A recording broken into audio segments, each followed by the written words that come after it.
Hi, everyone, and welcome to the Future of Scientific Conferencing Workshop, Track 4, Session 1, focused on balancing participant needs and technology for engaging conferences and meetings. My name is Dr. Kara Hall, and I'm a health scientist administrator at the National Cancer Institute at NIH, and also a member of the planning committee for this workshop. So I'll be moderating this session focused on building bridges, navigating diverse viewpoints and needs to optimize the conference experience. In this session, we'll hear a brief presentation from each of the speakers, followed by comments from our invited discussant. Following these remarks, we'll engage in a group moderated discussion, including questions submitted from the audience. So please use the Q&A function and to submit your questions for the speakers to me.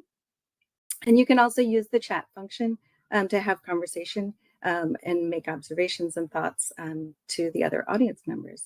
So I'm pleased to introduce the speakers for this session.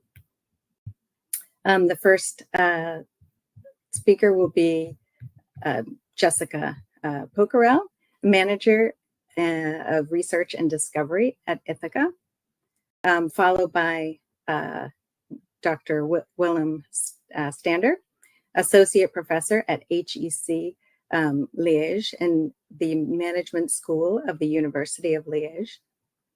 Lauren Keeney, Independent Consultant of Omnificient Consulting, and Nancy Kidd, former Executive Director of the American Sociological Association and the National Communication Association. So now let's begin with our first presentation by Jessica Pokorel. Thank you very much. I'm going to be talking about financial models for virtual and hybrid meetings. First, let me tell you, if you're not familiar with the organization that I'm from, it is Ithaca, a not-for-profit that's about equitable access to knowledge, scholarly communication, and publishing. You may be familiar with our primary offering, which is JSTOR, a large journal database, but primarily focused in the humanities and social sciences. So not that much overlap with the world of NIH, at least for JSTOR, but Ithaca as a whole is related to all disciplines. A colleague and I did a couple of research projects in 2022 and 2023 about the future of the scholarly meeting. And this was related to, things have changed during COVID. The Scholarly Society having a single large yearly meeting in person seemed like needed to be reevaluated. So we did a couple of different types of research that I'd like to walk you through with a focus on both the models for meetings and the finances attached to that. We came up with a taxonomy of models that we were seeing. Of course, there's the traditional fully in-person meeting, which is expensive. Sometimes we heard it was as much of, that might be half of the yearly budget of a society, for instance, was putting on the conference. But of course, that's where a lot of their revenue comes from as well. The hybrid meeting, which was gaining some steam in 2022 and 2023 as people were beginning to meet in person again, but also seeing that there were those who couldn't travel or didn't want to travel, and they understood that it was more accessible for the meeting to have it available both ways, virtually and in person. But the main thing we were hearing about that one was the expense being so large, because you have to have all the tech worked out for the streaming, but you also have to have all the in-person accommodations. And it was seeming really like that one was going to be financially difficult to sustain. So some emerging models that we were seeing that are maybe less well known. One was a hub and spoke, where in there is an in-person conference, and one society in particular was having success with this because there would be, let's say, a student chapter of their society at one school would kind of self-organize and host a watch party. So this could perhaps even be called watch parties, remote watch parties. But that was working out pretty well for the societies because of being able to kind of offload organization to different regions. Distributed is related to that, but in this case, there's not a central hub. It's spokes only where different events are taking place and then being shared virtually. We didn't hear a lot of this. Some societies were saying we'll do 1 year of virtual and 1 year of in-person and alternate that way as a way to both manage costs and increase participation for people who can't travel in person. But this is another way to do that, which would be that each year the conference is both virtual and hybrid with different events happening at overlapping times. 2 more, just that we heard people were experimenting with, taking advantage of. One is a multidisciplinary topical summit. And in fact, that you might say that's what's going on right now with this, because I don't typically work in the field of health or hard sciences, but this is, the emerging model of what a meeting is and can be and should be, crosses all disciplines. So to some extent, that's what's going on here. But they found it a way to share costs across multiple societies. If you find a single topic of interest that multiple societies can bring members to, then they're able to share the cost. And this is kind of a scaled down version of the multidisciplinary summit, but it's more likely to be an in-person meeting with a single focus.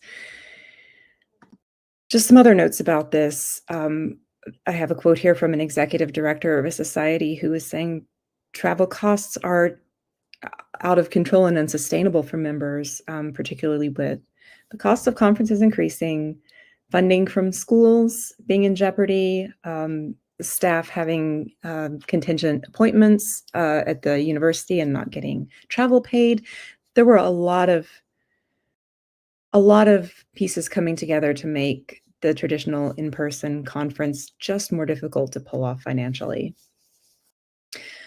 I heard from one director of a very small society who had stopped hosting their own meetings entirely and kind of just tag along, have a meeting here and there at other large conferences. So that's one way to, for a certain type of society, to skip the question entirely of how to fund their meeting. Another interesting thing we were starting to see is if you're doing a hybrid conference, or even if you're just doing an in-person one where the sessions are recorded, societies have found some success in monetizing the recordings from the conference. So that might take a couple of different forms. It might mean that they are giving that video access as a benefit of membership so that more people are enticed to become members of the society. It might be that they're directly selling access to those videos separate from membership. So that was kind of some of the qualitative stuff that we heard. I'd like to also give you a sense of the scale and the ranges of numbers that we were getting in terms of how much a conference costs or whether virtual is included in it. So we found 89 societies that had this information publicly available. I will say that most of them are in STEM. I believe it was about 85% STEM and 15% humanities and social sciences. And this is what we found for membership dues. There's a very, very high end here. A lot of these were the very expensive ones were things like oncologist conferences. And no surprise that some of the cheapest ones were often the humanities and social sciences conferences. It was interesting that I don't have this represented in the graph, but there were a few different axes on which the societies were offering different options. So one might be some societies had a sliding scale based on either how much income you had or where you were in your career, as in student versus 5 years or less as a working professional versus seasoned professional. Some of them had different costs based on where you lived geographically. So they weren't. It wasn't even as simple as this is how much it costs to be a member of the society. There were increasing diversity in types of discounts or upcharges. To go to the annual in-person meeting, these are the costs here, a maximum of almost $900. And finally, we separated out, for some societies, out of this 89, there were 29 societies that offered an option to pay to attend the virtual meeting only. In most cases, excuse me, I want to go back 2 slides.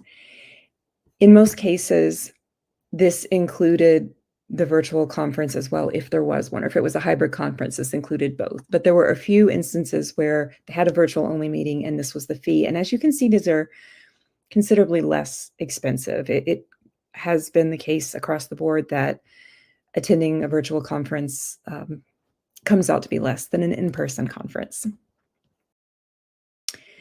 So those are some of the thoughts I have. I will, again, note that these data are a year or 2 behind, and it certainly seems like a space where societies are in the midst of figuring things out post-COVID. So in some cases, they don't yet know what the financial effects of are for having, 2 years of virtual conference in a row.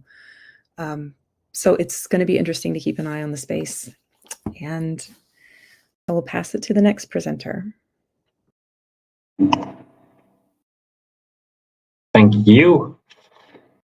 Yes, my name is Willem Standaerts. I'm an associate professor at HEC Liège, as already introduced, and I'm going to be talking about meetings. Now, when I talk about meetings, I actually refer to the smaller scale, so not the big conferences per se, but rather a meeting of, let's say, 5 to 10 people, which is actually the thing we all know and also love to hate, which means actually we know they are necessary because it's where some work gets done, some buy-in of the participants is generated. However, we also know that they consume quite some time and energy, which is why we sometimes also dislike them. Now, face-to-face meetings have been the default for many years, or decades even, you could say. But things changed quite suddenly a couple of years ago with COVID. So we were suddenly virtual, meaning we had to work from home in large parts of the world, and virtual meetings became the hallmark of that work from home. What you see here is a picture of me doing video conferencing with my PhD supervisors, as I did my work at Ghent University on the subject of virtual meetings, even before the pandemic. Now, back to the pandemic, actually, what we see is that there is a permanent shift, meaning that virtual meetings have become more accepted and therefore more used, also for many meetings that before were held face-to-face. We also noticed that there has been this stark interest into well-being. More precisely, a lot of people were talking about Zoom fatigue or video conferencing fatigue. And so that's an important consideration. Now, all in all, what's key is that also in recruitment of employees is that you offer them a nice suite of collaboration tools. And so virtual meetings being one of them, but of course also giving them nice facilities to also come to the office to have in-person meetings from time to time. And finally, what we saw during COVID is that more generally, because meetings were so much in the forefront, a lot of meeting practices were reconsidered. And of course, one key one that had to be considered is how to meet. So how shall we meet? That's the topic of this presentation. And of course, what I should highlight is that the virtual meeting is not just one format there's actually a range of possibilities. So let me walk you through those. So in addition to video conferencing, what we are kind of having right now, where you can see each other, at least we see talking heads and we can share a screen. There's also audio conferencing, in which you only hear each other, and in which actually there's a lot of possibility for confusion, as the bingo is getting at on the left-hand side. I'm sure you've heard many of these phrases if you were in an audio conferencing meeting. Then let me move on to the other end of the spectrum of virtual meeting modes, which is something called telepresence. So telepresence has been around also for more than a decade, and it is a technology where you see each other in true life size. There is directional audio, and as you can see in the picture, the furniture is the same, and the table seems to continue at the other end. So what you see here, the people in the back are actually remote. And so you actually have this immersive feeling where you forget that you're not physically together. And if talking about capabilities here, what's missing is just the ability to have physical contact, like shaking hands. So if I now put these different possibilities on a range or on a figure, I discuss the capabilities, which is on the horizontal axis. But important to note is that there's also a difference in cost. The difference in costs correlates with the capabilities, except for face-to-face, where it depends on the location of the participants. So a face-to-face meeting in person can be very low cost if people are in the same office. However, if it requires travel, it can have a very high cost. And for the others, it kind of depends on the bandwidth that you need and the investment in equipment that you need. And so I hope from this figure, it's clear that the decision of how to meet is non-trivial. So since I am a meeting scientist, of course, I look at the literature, and what the literature tells us is that how people should be making a choice. Well, there's different factors that you can take into account, like the cost, access, urgency of the matter. However, what is key is to consider the objective of the meeting as a dominant driver of the choice of the modality. Meeting mode effectiveness, that is what we are interested in, is the ability to meet your objectives as well as possible. And this actually, according to the theories, follows from matching the capabilities of the mode with the requirements of the objectives. So that will become a bit more concrete in a minute. The supporting theories you can see there. However, I will not spend more time on those. Moving on to the next slide, here's where you see our decision logic now. So the decision was how to meet, but actually we say, well, first you need to consider why are you meeting? And then what comes in between, so to bring the two together, is the capabilities, right? The capabilities that are offered by the mode and that are required for the objective. So I start from the left-hand side. Why do you meet? So in the literature, there was not a list readily available in terms of why do people meet. So we developed this list based on literature and some qualitative research. And so you see, we come up with a list of 19 objectives that we bundled into 4 groups. And throughout our research of multiple years, we found this list to be quite, consistent and comprehensive. So what we have now is on the left hand, those objectives, on the right hand, the meeting modalities. So what's missing in the middle is the capabilities that are on the one hand important for the objective and at the same time offered by the capabilities. So you see the list there. This comes from a longer list, which was again validated through research. So the ones that are listed is half of the total. Those are the ones that are really important, and I will go over them in one of the next slides. Just to tell you that we did multiple studies across multiple companies, right? So to make sure that this is some patterns are kind of generalizable. We used pseudonyms here, but you can see all 3 organizations where we did the research are very large in terms of the number of employees and very widespread, so very much global companies. So those at the time, of course, we purposely looked for because they were the ones already adopting virtual meetings to a large extent. And so in total across the companies, we gathered data on over 2,000 real-life business meetings. So it was the actual participants of those meetings that responded to our surveys. Here's one of the key findings, a little bit simplified, but you see the objectives bundled on the left-hand side and the capabilities on the right-hand side.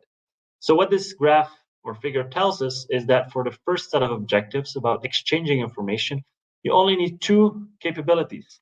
It's important to hear each other, so the first one on the right, and you need to be able to share a computer screen. And that's it, right? So you could say, you can do without video here, right? Indeed, because it's not a capability that is found to be important. Moving on, however, making decisions is where the same 2 capabilities of before are important, and a new one is added with it, which is seeing body language. So there you would start needing video conferencing. If your meeting involves communicating sentiments, the past 3 capabilities are important, plus yet another one, which is discerning or seeing facial expressions. And then for the final set, for building relationships, all 4 previous capabilities are important, in addition to experiencing co-location, so feeling that you are somewhere together, and the ability to see what the others are doing or looking at. So this is, of course, a key takeaway, but we wanted to triangle this finding with observations about meeting effectiveness. So what you see on this slide then is, of course, a lot of graphs, so it's a little bit convoluted, but you see the different modalities: audio conferencing, video conferencing, telepresence, face-to-face, and you see the effectiveness score for different objectives. I just want to show or highlight that there seems to be a positive kind of trend. So going from audio conferencing over video, telepresence, face-to-face, generally it seems the effectiveness increases, which makes sense because I just told you that for most objectives, as you go the objectives, you need more capabilities. However, there are exceptions, and so I just want to highlight the light blue line here, which is routine exchange of information, where the effectiveness seems to go down as you go over these different modalities, which is actually signaling that less can be more. So in this case, our explanation is, well, you just need to be able to hear each other and look at some shared screen. And if you add video, it might actually be more a distraction than something that adds to the effectiveness. To make the model a little bit more complex, but also complete, we also looked at the duration of the meeting and the meeting size, or how many participants do you have, which in our model moderate the relationships between the objectives and the capabilities required. And so again, I'm showing you a bit of simplified findings, but basically what it boils down to is that for short and small meetings, you can keep with what I told you before. So audio conferencing and the ability to hear each other and use a shared screen is sufficient if it's just short and small for exchanging information. However, if your meeting becomes long and or large, you need more capabilities. And that's a trend we kind of see throughout, with some exceptions, that as you meet with more people or have longer meetings, more capabilities become important, and therefore you need a higher end meeting mode. So what are the key takeaways that I hope you start applying into your meeting mode decisions? Is that, first of all, virtual meetings can be an effective alternative for face-to-face meetings. So it depends on the objectives. So those should drive the decision to make to select a meeting modality. Also, be very conscious that as you invite more people and choose for a longer duration, actually be conscious that this has an impact on the modalities that are important to be effective in the meeting. And finally, just a small note is what you can do as a best practice is to actually use your capabilities dynamically, which again, we are doing in terms of muting our audio and video if we're not speaking in this call. But however, also you can think of various collaboration tools, polling, shared screens. When is it important to see, let's say, the boss in the big picture? All those things can be nicely configured in the technologies that we have nowadays. However, what you can also do, of course, is say we split up the meeting depending on the objective, and we change the modality within the same group depending on what we are trying to achieve. Typically, you would have like monthly status updates or weekly status updates, for instance, and then monthly or yearly face-to-face meetings, which will be more about relationship building objectives. So if you want to read more and find all the detailed data about what I just presented, I'm happy to share this paper with you, which was co-authored with my PhD supervisor, Steve Meule and Amit Basu. With that, I hand over to the next speaker.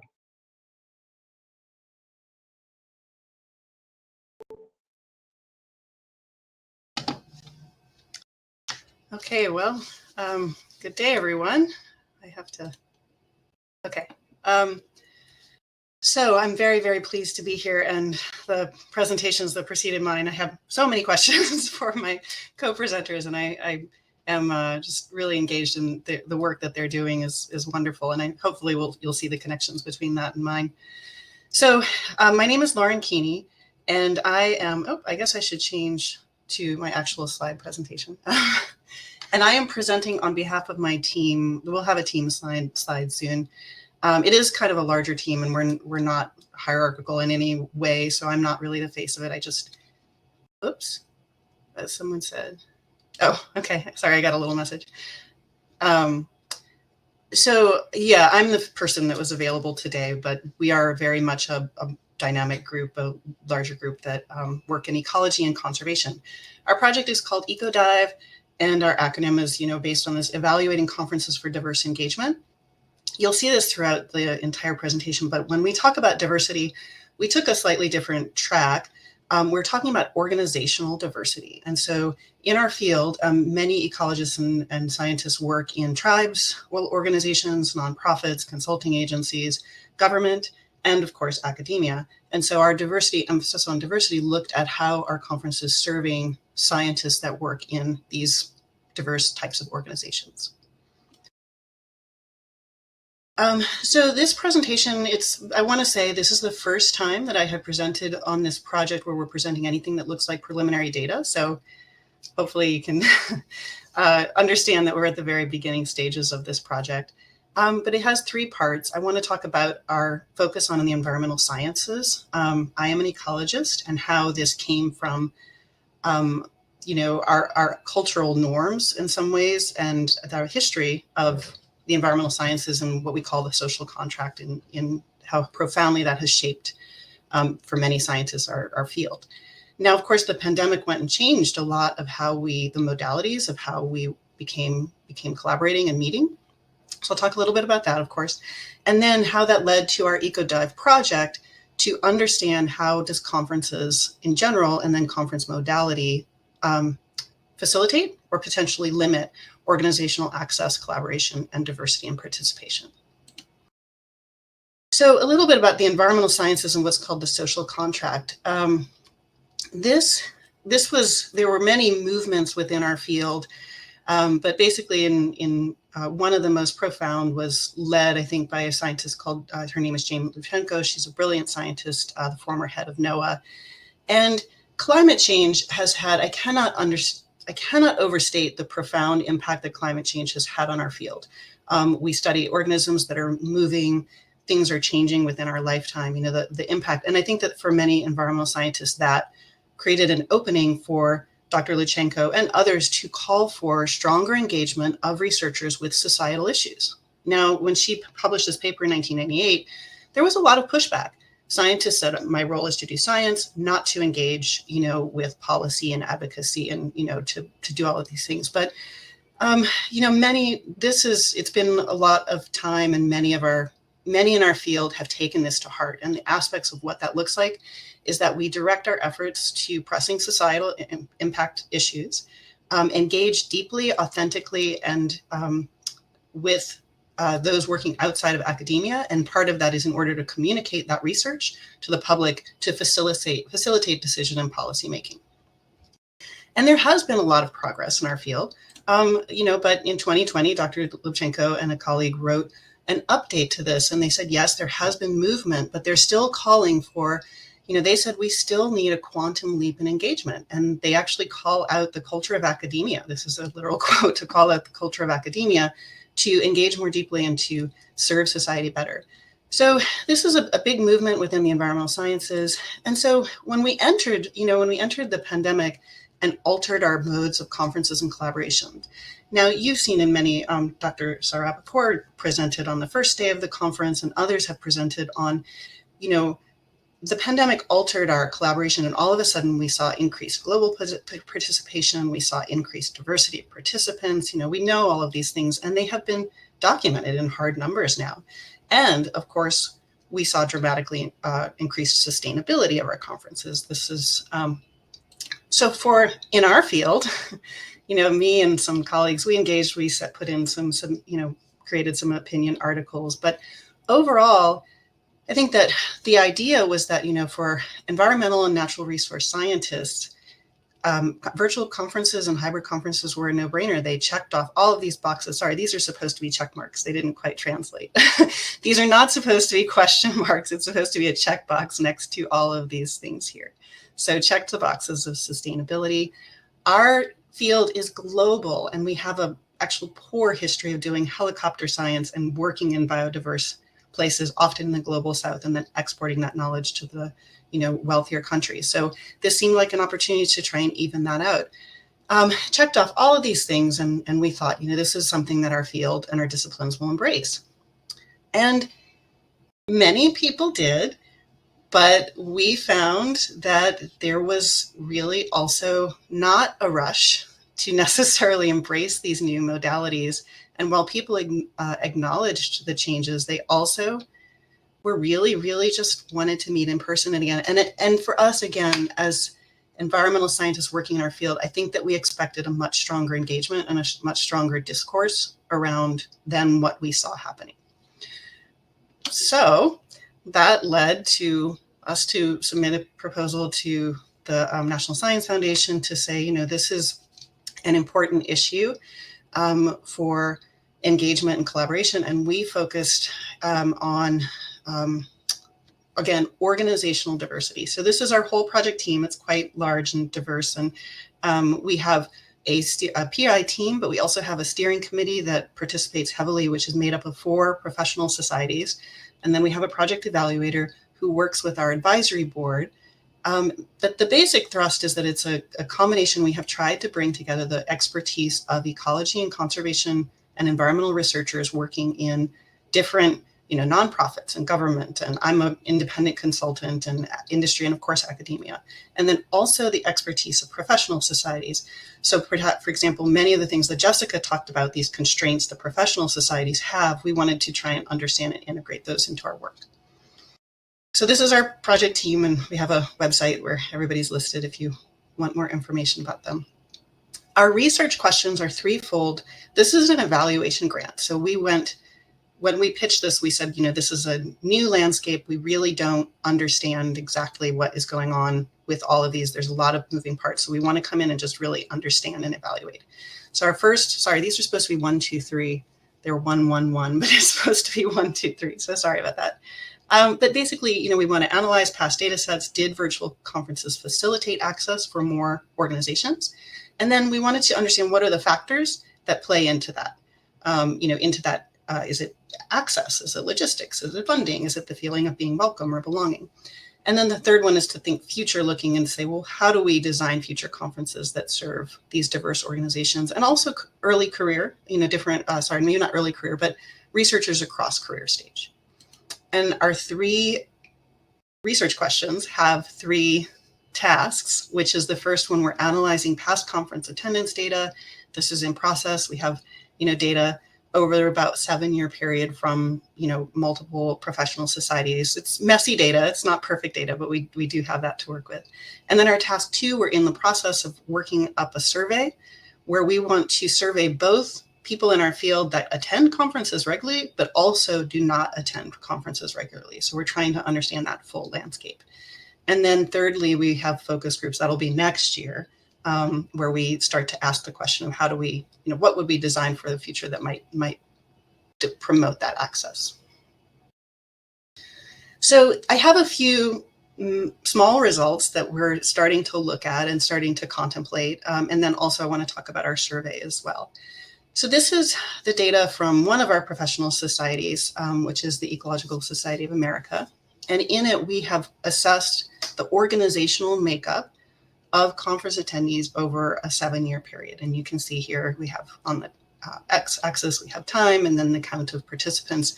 And then we have classified them based on these broad categories of, are they a government agency, an org is a nonprofit. And then are they academic, and then could we not classify them?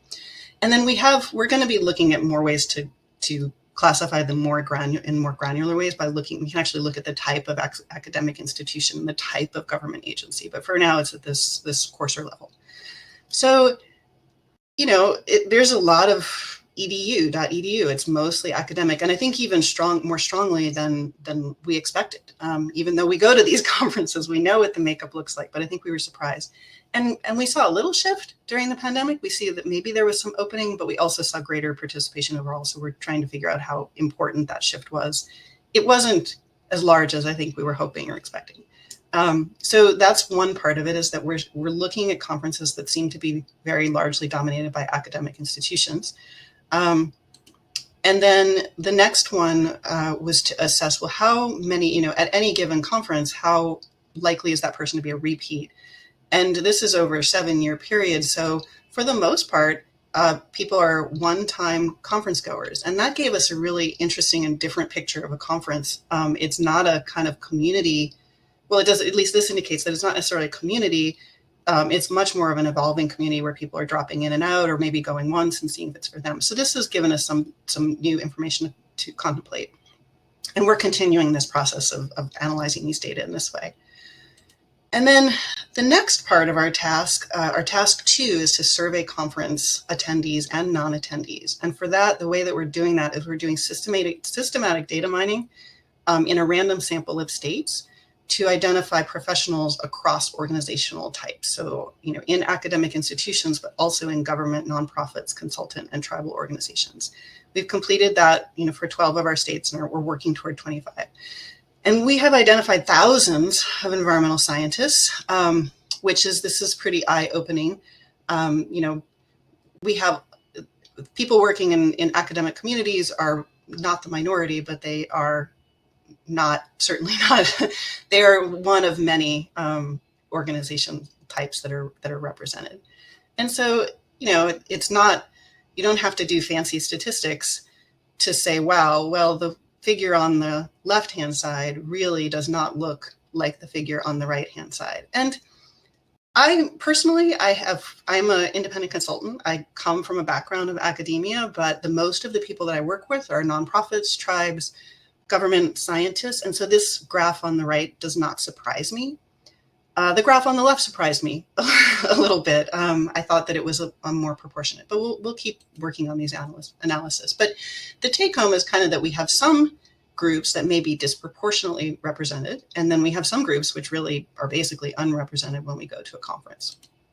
And for that, in surveys, so our next steps is that we're putting out this survey, and we will ask all of these scientists through this systematic data mining process. We hope to get good representation across all of these groups, and we want to understand, what is the preferences? Do you attend? Do you not attend? Why do you not attend? To try and start to tease apart what is the reasoning for this. And we have some ideas about it already, but obviously we want to hear from respondents.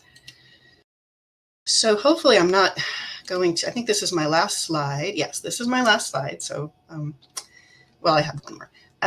But the implications that are sort of emerging for us and for especially the fields of ecology and conservation is that if conferences are going to continue to be places that are dominated by academic, conference goers, that's fine. It's just that we need to put that in context. So if someone is going there to seek new ideas and research, well, they need to understand that they're looking at one set of ideas.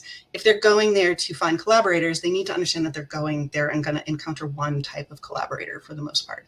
So I think that we need to, there's a lot of assumptions that are made about conferences and how that works into networking and collaboration and inspiration for new ideas. And I think that, some of the implications are emerging is that we need to be realistic about what conferences are, especially, and then, maybe what they're not. And so currently, this is a big issue in ecology and conservation. Most scientists do not work in academia, but if they go to a conference, they're not going to encounter people working for the most part in those career paths. And that's known, actually pretty well known in our field. And then the next question is things that we're going to be continuing to work on is, do virtual and hybrid alternatives, do they open that up? Do they make that a point of access for more diverse organizational types to participate? And so we're going to be continuing to work through that in the next stages of our process. So you can follow along. We are early in our work, and it's going to be continuing to evolve. So I appreciate the opportunity to be able to present at this stage. So thank you.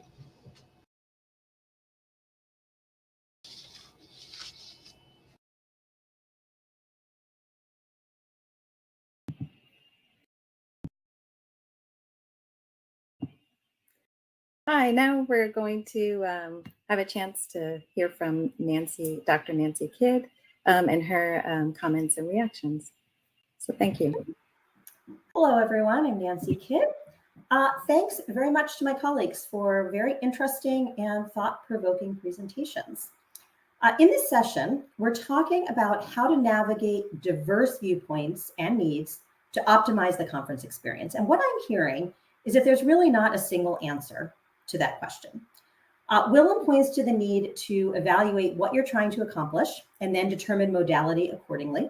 And I think we can build from there with the other presentations and considering an even wider range of variables and determining what kinds of meetings make sense in different contexts.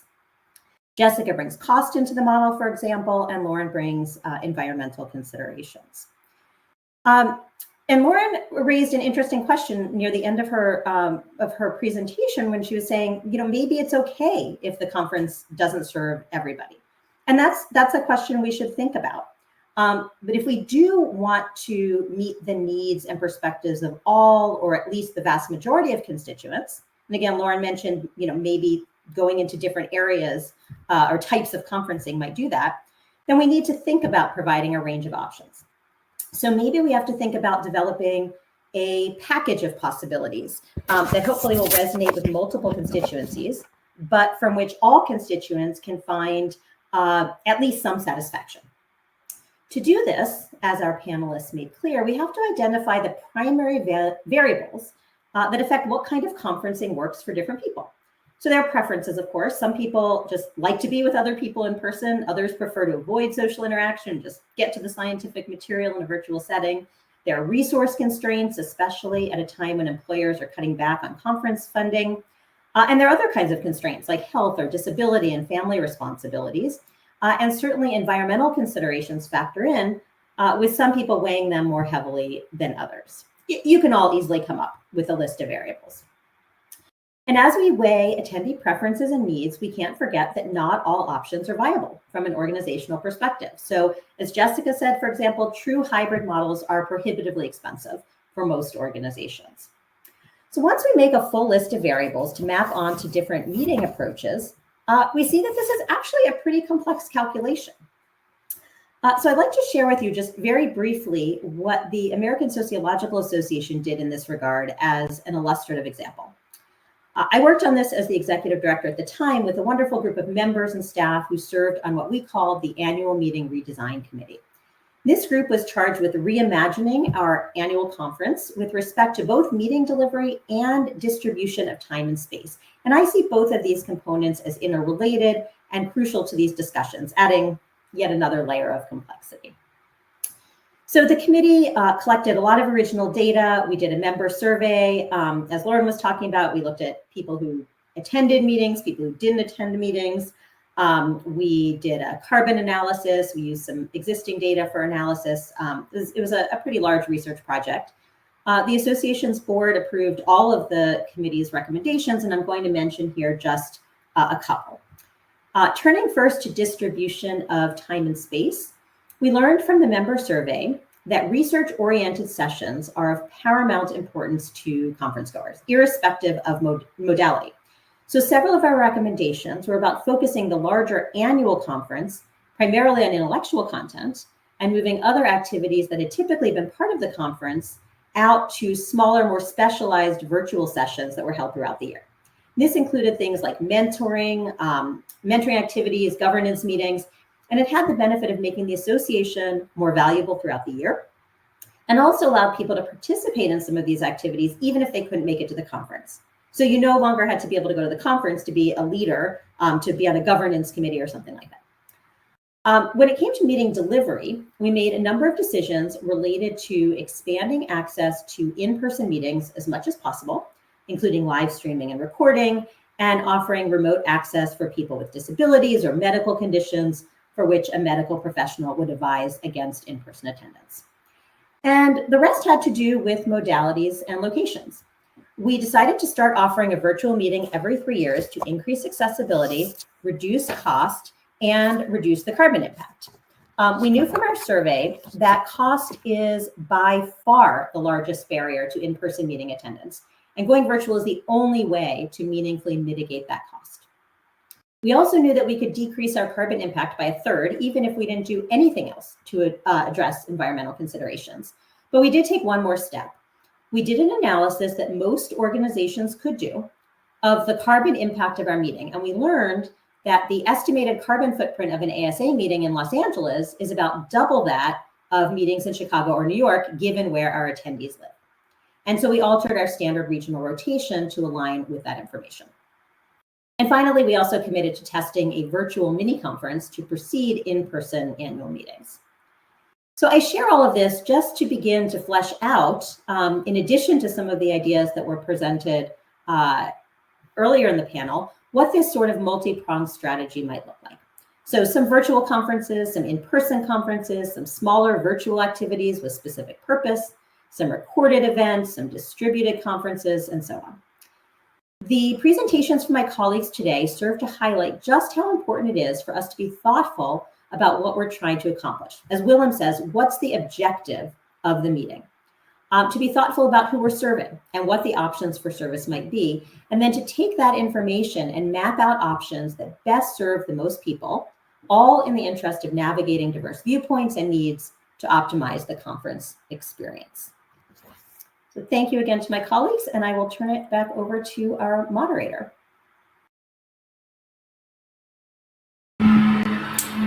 Thank you, everyone. Now we're going to start the moderated discussion, and I'd love to start by just asking the speakers and our discussant to share any questions or comments you have for your panel members.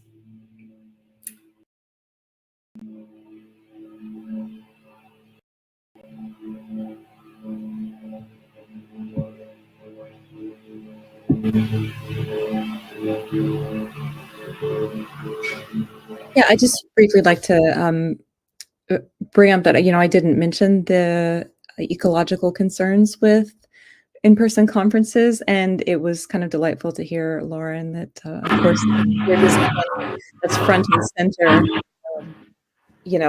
There were some societies who are hearing from members, depending on their constituency and perhaps either the generation of the members or the discipline that they're in, who are saying, I don't want an in-person conference anymore. Like, that's just gone now because it's too damaging to the environment. So I really appreciated hearing the work you're doing there. Thank you. Any other questions or comments? I have a question, I think mainly for Willem. Well, I have a question for Jessica too, but Willem, this is a pretty speculative question. You may just want to ponder it for a while, but have you encountered research, or have you considered, or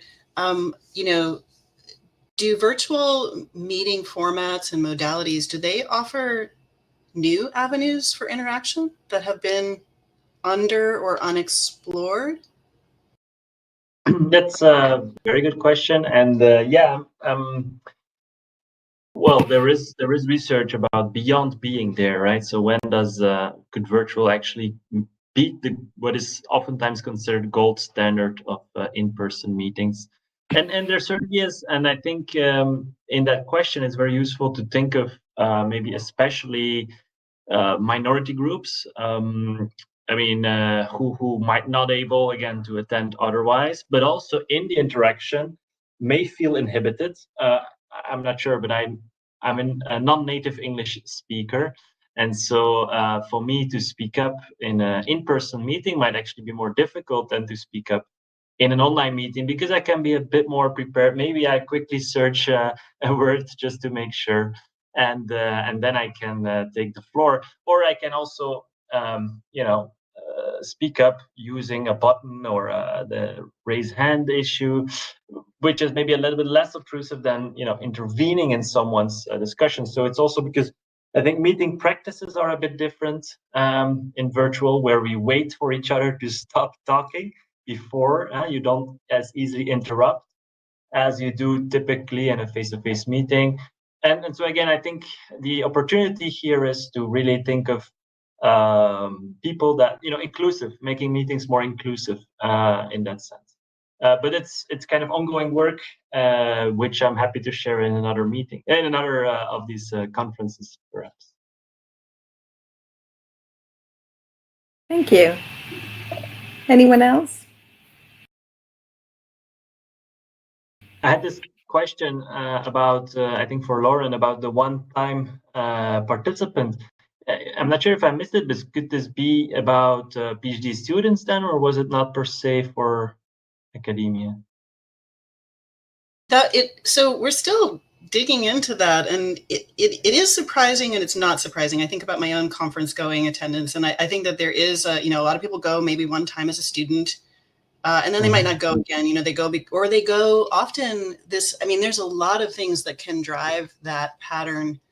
For many people, we're hearing that their presentation at a conference, their attendance at a conference, basically 100% hinges on whether they have a grant or funding to support it, and whether that grant or funding requires them to present.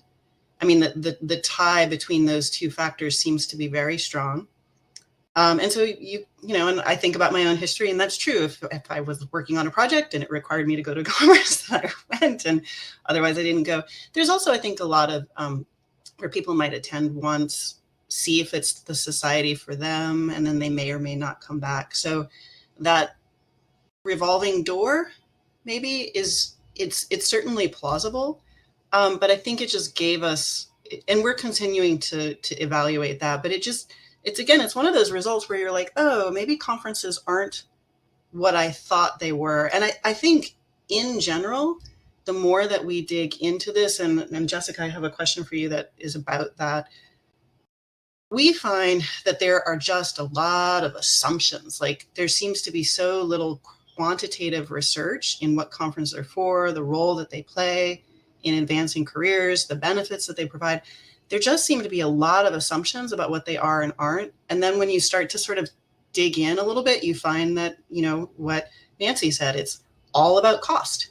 It's like there's all these other factors, but really it comes down to cost. So I think the more that we can start to tease and unravel and question some of these assumptions and understand what the landscape is that we're dealing with, I think that then you can start to make better recommendations. Did that address your question, Will? Okay. Well, then Jessica, I'll just dive into it. I'm not sure whether it's maybe something that you may have encountered. In our work, we have these professional societies or partners, and we're talking with a lot of professional societies, as many as we have time for. And I think that what we're finding is that, again, one of those assumptions maybe is that people seem to assume that professional societies have like a lot of power and a lot of, okay. So I don't know if you can comment on your experience with that and whether that's, this is our informal finding here. And so I thought that you might have something more specific about that to comment on. Yeah, are you asking about the perception that they have power, or like their actual sense of powerlessness within the system? Is that correct, that we have this assumption that they have a lot of power, and then how does that contrast but with actual, like, both things?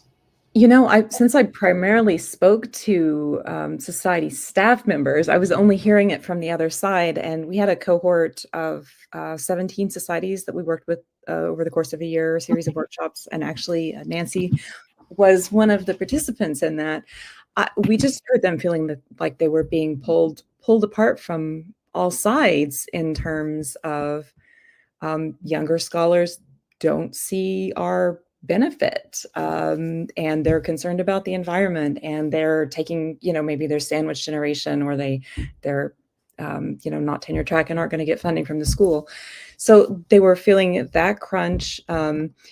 It's actually quite relevant as well to something that Lauren was saying about their feeling like they're not relevant enough to anyone outside of niche academia. This is that's something else they were struggling with. They were not feeling powerful, and they were feeling that some of the older established members, maybe the ones who are financially able to support the society, had very entrenched views of what it meant to have a meeting and to be a society. Goodness. And they were saying that, members of the society think the conference should be free or don't want to pay. They were feeling quite powerless in a lot of ways. Not all. Like Nancy said, they took a lot of initiative in the American Sociological Association to be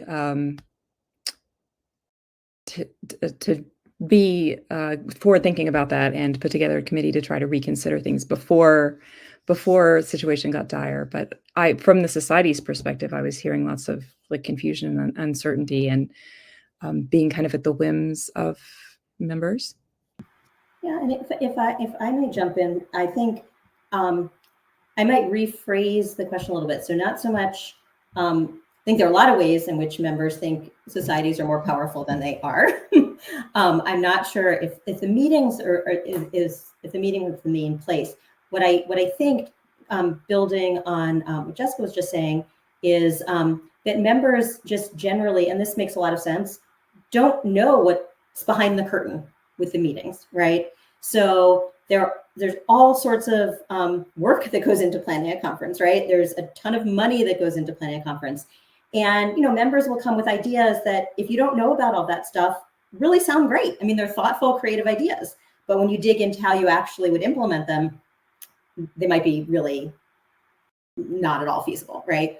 And so I think that's where the disconnect is. And I know a lot of the associations are trying hard to communicate with their members about what it means to implement different kinds of models, and why certain ideas aren't feasible for cost or other reasons. I mean, cost is a big one, but there are others as well. And one thing that, I think, Lauren, I was thinking about listening to your recent comment about how we just don't have, there are all these assumptions, right, about conferences, and we don't really have the quantitative data to understand. So like at ASA, I think we have a pretty good understanding. ASA has a pretty good understanding of ASA's meeting and meeting participants. We did this deep dive, but it wasn't done for broad research purposes about meetings, right? It was done for internal organizational decision-making purposes. And you're broadening this, and Jessica's done some of this work too across 17 societies. So the data is starting to build. But it does seem like maybe there's an opportunity for a large-scale study with sort of consistent, the same kind of survey questions being asked across a wide range of organizations that offer conferences, to better understand the big picture.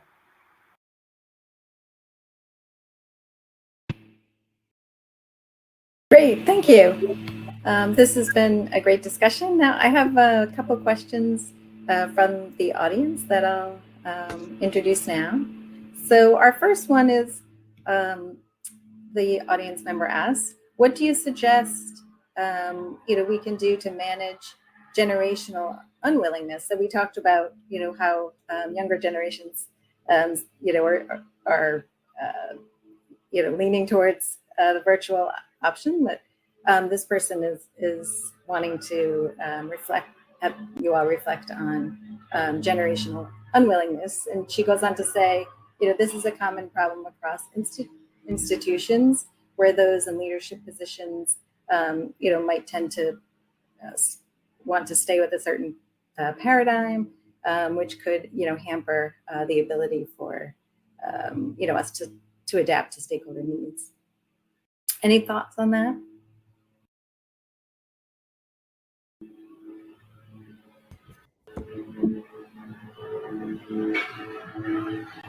I guess I can jump in. It's not the most,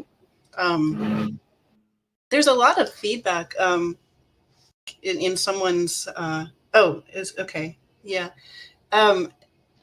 So I have an answer, but it's not terribly satisfying one.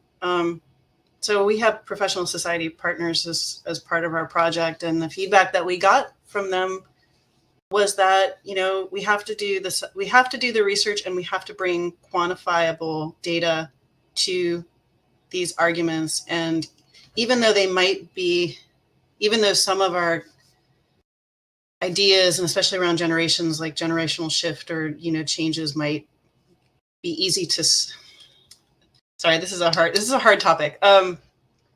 They said that for some of the generational change to happen, we needed to bring, quantifiable evidence that there could be a path that is maybe different, but still works and meets the needs of across these generations. And even though, many younger people might want something different, it has to be sort of demonstrated well that there's going to be a sustainable business there for the society's business. It's maybe not business, but a sustainable revenue, for them to keep the lights on. And also that the perceived needs of the different generations will be met. So yeah, that was part of the advice, was that we have to do the research, we have to bring the evidence, and we have to show that there's a path forward that will be consistent with the past, but bring us into the future. If that makes sense. Anyone else have any response? Yeah, I think it's to some degree. I mean, I'm a sociologist, so my answer will not be surprising. I think that there's a cultural dimension to this question, right? So, there are some people who are kind of set in their ways, right? And it is going to be hard to bring them along in some new and with some new and different approaches. And so it seems like there are a couple of possibilities. I mean, that's part of why, I was kind of talking about this idea of having a package of options for different kinds of people. And, when you think about what these variables are that you want to consider, I mean, you can't design a meeting for every individual, right? You have to think about what the most important or impactful variables are. But, one of the things might be a generational kind of consideration. How many people just can't imagine sitting in a meeting like this, right? And designing options for them, which may be in-person options, but also may be specially constructed technological options that are, made extra easy with special. It could be a communication challenge, right? With special instructions. If there's a retirement network or something, that you start with something that's set up for that group, or there could be many ways to think about it. But again, thinking about it as a cultural issue, and thinking about how to tailor different things to bring in the population that might be resistant to electronic options, maybe something to think about.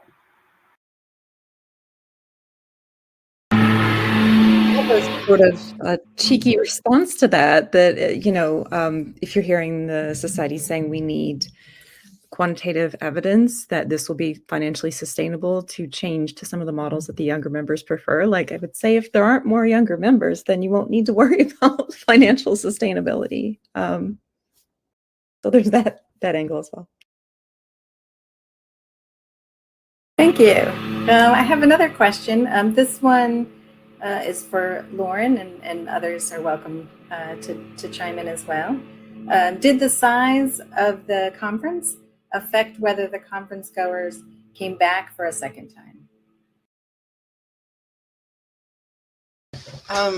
Great. Sorry, I was just typing an answer to that question in the chat.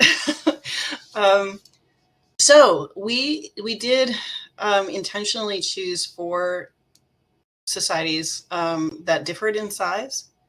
And so we haven't been able to address that question yet. But when we, constructed, we did try and choose a range of societies within ecology and conservation, but that differed in both size and also one is an international society and the other ones are more national. So we wanted to try and bring some of that contrast in. That said, I have 2 things to add to that. We're early in our data analysis, so unfortunately I don't have that answer for you right now, but we did try to bring that into our question. The other thing that we're really trying to do is we're trying to build this data analysis as a pipeline that we can share with other people and other conferences. So basically an analytical, shareable code that you can sort of put your conference data in and get these analyses out. And so we're hoping to eventually create it so that we can bring more society data in easily or share that, code so that other people can do these analyses themselves and to, get into questions like that. So conference size is I think it's really, really important factor. And in our survey, we do include a question about conference size. And then we're trying to bring that in. I think it's a really important factor. Great. Did anyone else want to add anything? If not, we can move to the next one. Anyone? All right. Our next audience question. So I would like to hear from the panelists about whether their thoughts on recordings of virtual conferences or presentations. They're wondering, do you think, or do you have any data showing that these recordings are being viewed or utilized? Further, does this asynchronous format help building bridges or making the content more accessible? For instance, having a closed caption.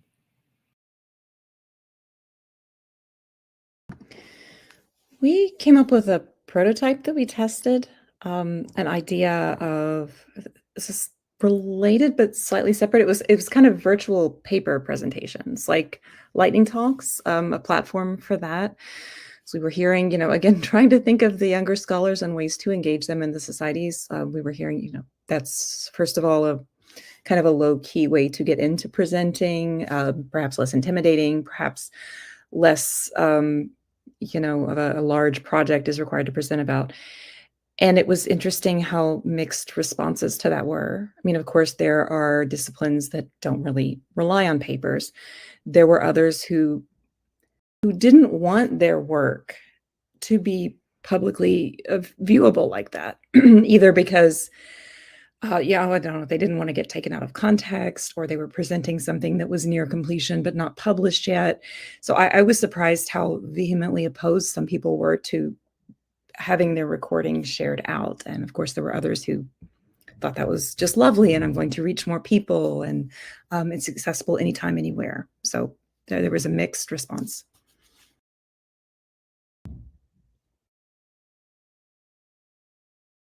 Thank you. Or we have another question. This one's directed to Nancy. Can Nancy speak to how ASA moved to the virtual conferencing every 3 years when hotel or convention center contracts are booked out, often 3 to 4 years? For instance, so did they hold off on contracting and take that risk? No, we ASA decided to start this the first year after contracts are already signed. So we didn't have to move out of any contracts. That moving, I mean, as I'm sure many of you know, canceling a contract for a large meeting is prohibitively expensive. So that wasn't an option. We had to wait. I think the first ASA had a virtual meeting, of course, 2 virtual meetings during the pandemic, of course, but then I don't remember the year when they're starting, but I think it's 2028 or something like that when the first virtual will go into the rotation because of the contracts that are already in place. Thank you. We have another question. This person says, as a new conference goer and as someone who has just a little bit of local knowledge or traditional ecological knowledge, how could conferences blend and support sharing from varied backgrounds?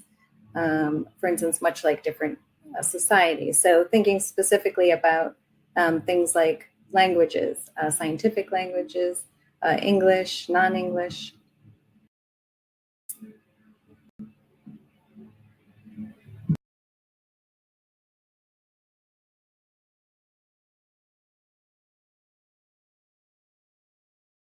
I want to answer this. Oh, go ahead, Willem.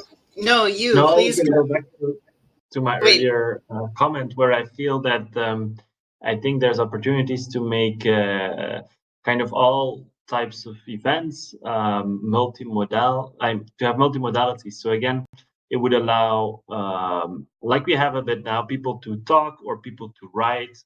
And of course, I think also looping back to one of the previous questions, what is going to be key here, or already is, or in the future, is I think generative AI that can really help personalize, make the experience for each person as relevant as possible, but also enable them to participate as effectively as possible. So in terms of the recordings, I was thinking of course, what could happen is, watching long recordings, but then if the AI is good at capturing what is relevant to you and your job and your relationships, then it might just give you that, and then you don't have to watch the 1 hour presentation, but just get a 2 minutes insight.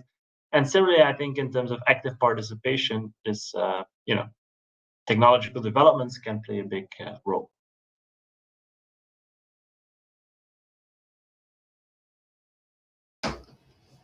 Jessica, did you want to share a thought? Yeah, I'm thinking about, the research about whether people were coming to societies from academia or elsewhere, but it just got me thinking about how many times I got a sense of like, this is exclusivity, that we're serious scholars doing serious work that's not, public. Like, there's almost a reservation that it's not meant to be publicly understandable. If it was, then we're not doing any real, but I imagine that attitude varies whether someone is inside or outside of the academy.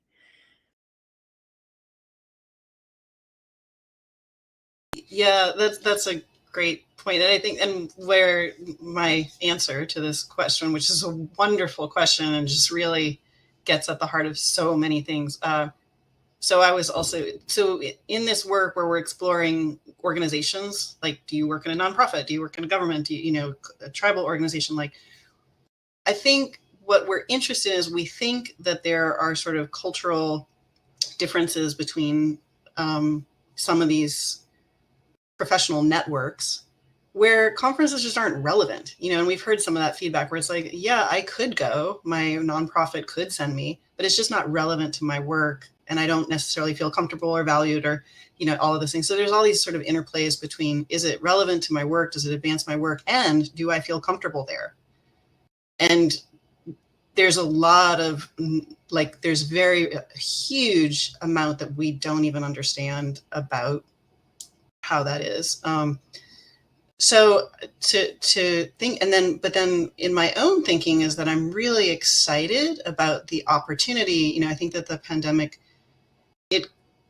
it gave us enough insights to say conferences of the future don't need to look like the ones of the past. And so let's use this as an opportunity to question, to, some of the work that Willem has talked about, to crack open these assumptions, to think outside of the box a little bit, and to really think about what conferences are for, what Willem said, what is your meeting for? Who do you want to serve that? And then how do you want to serve, how can you best serve them? And I think within that, though, with to the question of how do we engage new or different audiences that have been excluded before, I think that we have to accept that there will have to be some experimentation. We're not going to get it right the first time. If the goal is to include more types of, in our field, if the goal is to have a conference that looks far more diverse organizationally, and a society puts that on with that intention, they're not going to get it right the first time. They're going to have to experiment and understand those constituents and those audiences and play around with what kind of formats and modalities and that kind of thing will work for them, because they haven't been present in the past. I mean, I think that, a lot of the work is showing that there just have been a lot of people that have not been present in the past. And so we need to ask them what they want, what works for them, to be inclusive.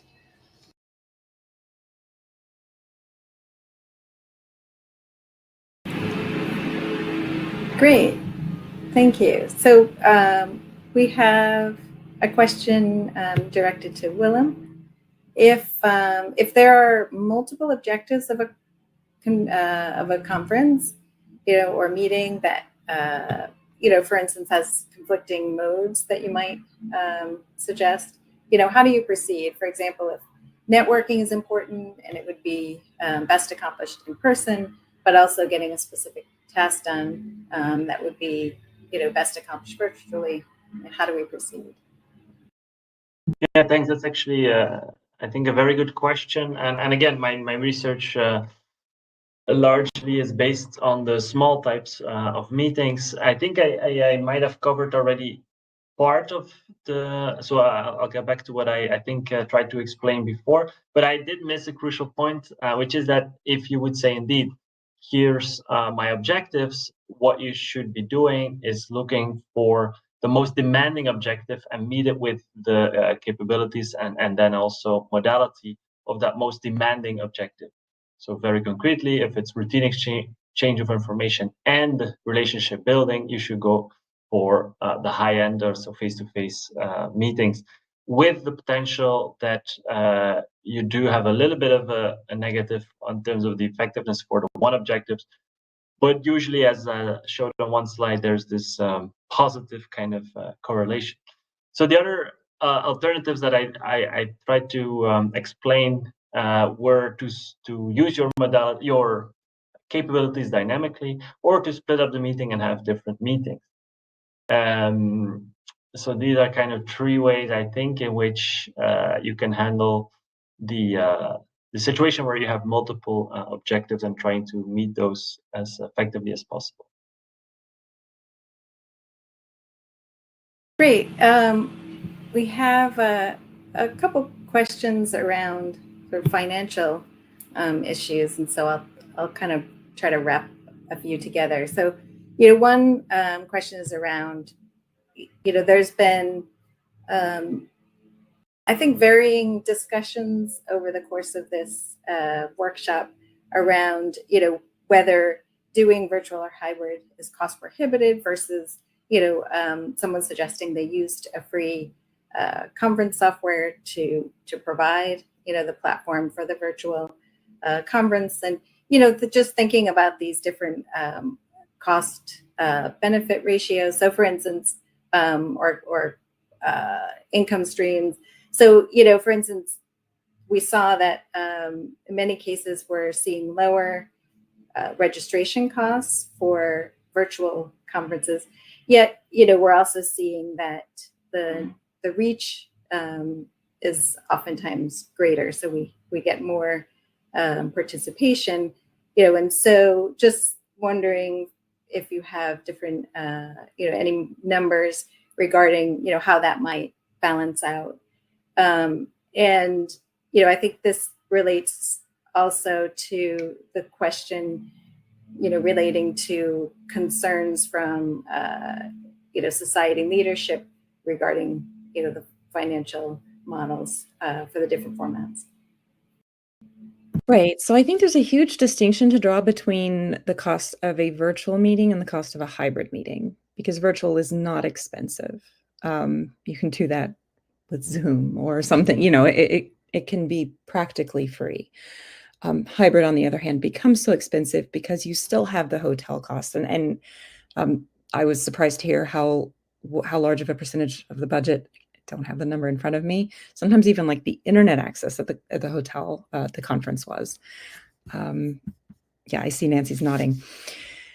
And hybrid becomes expensive because not only do you have everything happening synchronously in the room, but it has to be broadcast in a way that is interactive both ways, that, you know, people who are watching virtually can ask questions to the speaker on stage. So it becomes very logistically difficult. And I don't know of any free software that was being used for that. So the virtual meetings, I think societies also were really worried when they started to offer the the hybrid option, that it would kind of like cannibalize in-person attendance. And I don't think that's been the case. What else can I say about that? The virtual meeting was just a win financially, like absolutely less expensive, and the costs were more than covered with the lower fees than the in-person conference. But it just goes back to what the two issues of why they can't just adopt virtual is what Willem spoke to about you can't deeply network there. That's not replicable really virtually at this time. And then the more entrenched members who've been in the society for a while who insist on an in-person meeting. So then the society's pulled back into hybrid, which is a highly, highly expensive option. I'm sorry that I don't have more numbers. Can I jump in with a quick, well, hopefully quick reflection, I guess. We have the same feedback from our society partners that they feel very, very pulled because the cost of hybrid is so high. So this is maybe a question for Nancy. What we encounter sometimes, though, in talking with members or sort of scientists at large, is that they tend to default to saying, yeah, we want hybrid meetings, but then the hybrid meetings that have been held have been very, very poorly attended through virtual attendees. So it's expensive for the societies to put on, and the attendance at hybrid meetings, now that in-person conferences are back, seems to be very low. And in my experience, I wonder if people just want to say hybrid because it's easier for them. But then the actual engagement with hybrid does not seem to be getting traction. That maybe it's just my impression, but it seems to be a difficulty, because if you offer hybrid as an option, everybody seems to go for that, but then the actual engagement is really poor. I think that, I mean, I can only speak to this anecdotally. I've not organized a hybrid meeting at anywhere, any of the associations where I've been, because it has been, it was moved off the table as a consideration quickly by virtue of the cost. But you know, I've been a member of these large consortiums of associations, so I talk to a lot of executive directors, you know, on a regular basis about their conferences. And my sense from the organizations that have done true hybrids, and there are very few, because I mean, a true hybrid where really there is actual in real time engagement between the people who are in the room and the people who are virtual, it is so expensive. So most associations that say they're doing hybrid, they're not really doing a true hybrid. They're having an in-person meeting and live streaming a session or something like that, right? So if we're really talking about real hybrid, the folks who I've talked to have said people went into it thinking it would be the best of both worlds, and it ended up being the worst of each world.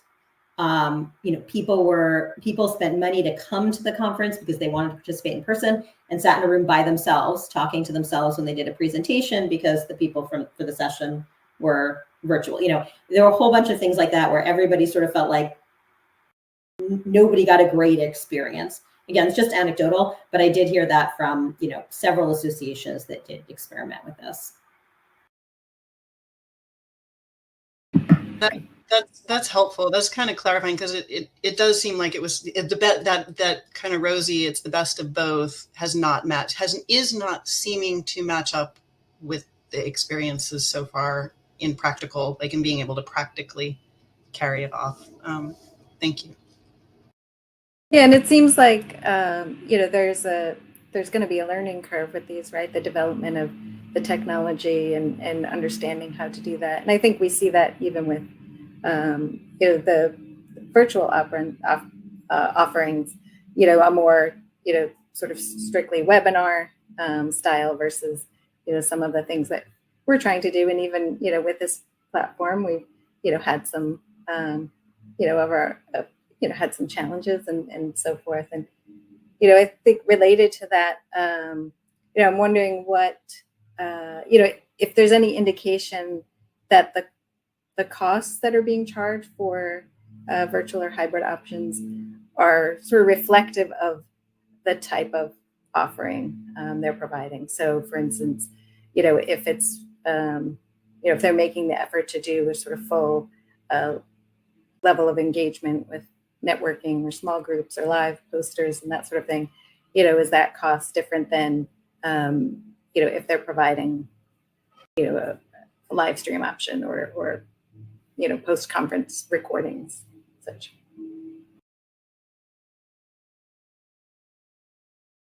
Yeah, I know that in some cases, the cost of access to post-conference recordings was built in, so the cost was higher for that reason. But like Nancy was saying, we were looking at website data for conference pages, and like Nancy said, a lot of them say this is a hybrid conference, and don't, that level of detail isn't available, perhaps unless you even go to it. So I don't have an answer to that.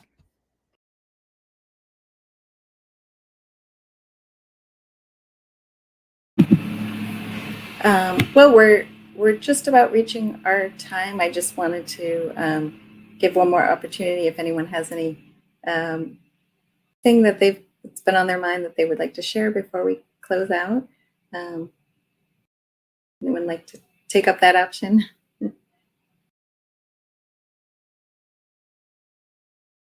Well, I'll share that I'm. Go ahead.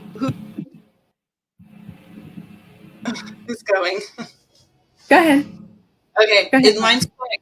I'm so gratified to see this conference organized, and it's been a pleasure to see it virtually happen and to be. I mean, I was dealing with my kids this morning, and then I go to field work tomorrow, and I would have never been able to fit this conference in, if it wasn't virtual. And it's just such a pleasure to be able to connect with people that are inquiring about this around the world. And I'm so gratified that y'all organized this conference. I think it's much needed. I think it's really, really, really needed. We have so much research to do and so much progress to make in this area.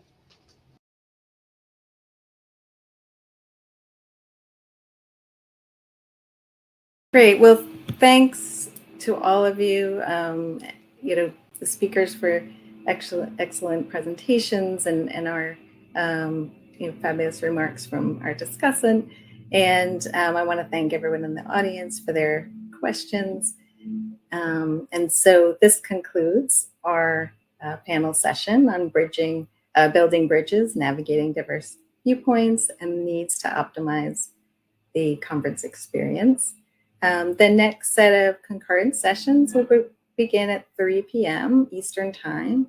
In this track 4, the next session will focus on virtual frontiers, transforming conference experiences with immersive technologies. And the other track will be networking, collaboration, and scientific innovation in conferences and meetings. And session 2 for that track will be focused on catalysts of innovation, exploring the impact of scientific convenings on knowledge sharing and idea diffusion. So please join the session of your choice. To navigate, go ahead to the auditorium and select the track you'd like to attend. And thank you all for joining. This concludes the session.